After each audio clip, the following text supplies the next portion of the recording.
Hello mga ka-farmers, so kumusta ang ating araw ngayon? So ngayon mga ka-farmers, no, nandito ako ngayon sa aking tilapia fish pan kasi may problema po tayo dito mga ka-farmers, no.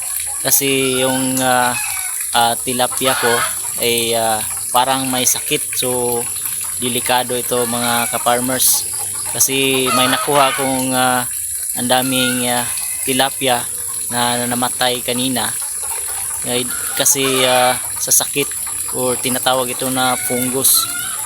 Kung paano ba ito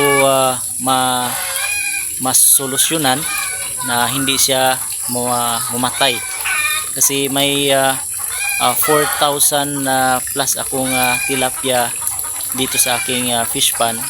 Maliit lang siya, hindi siya ganong malaki, pero problema po ako mga ka-farmers kasi hindi ko alam kung ano ba ang gamot, kasi parang marami ang nakukuha kong patay na isda na tilapia mga ka-farmers, no.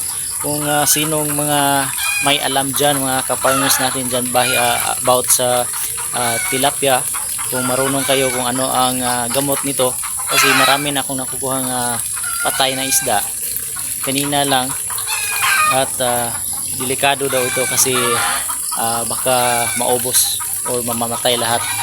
So kung sino nakatingin nito ngayon sa video ko, hope nga mag-advise kayo mga ka-farmers, no, kung anong gagawin ko dito or ano ba ang gamot para hindi lahat mamamatay.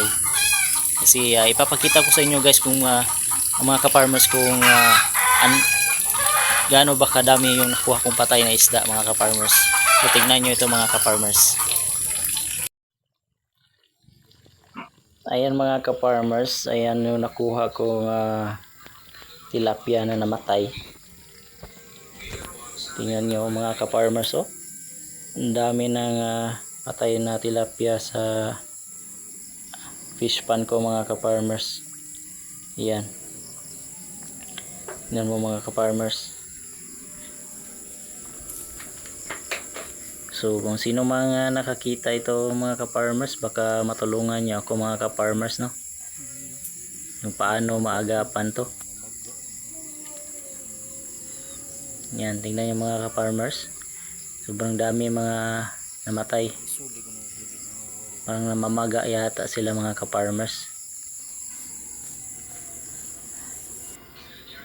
Yan mga ka-farmers, mga 30 kilos ata yung nakuha kong mga patay na tilapia mga ka-farmers. Sayang na sayang po.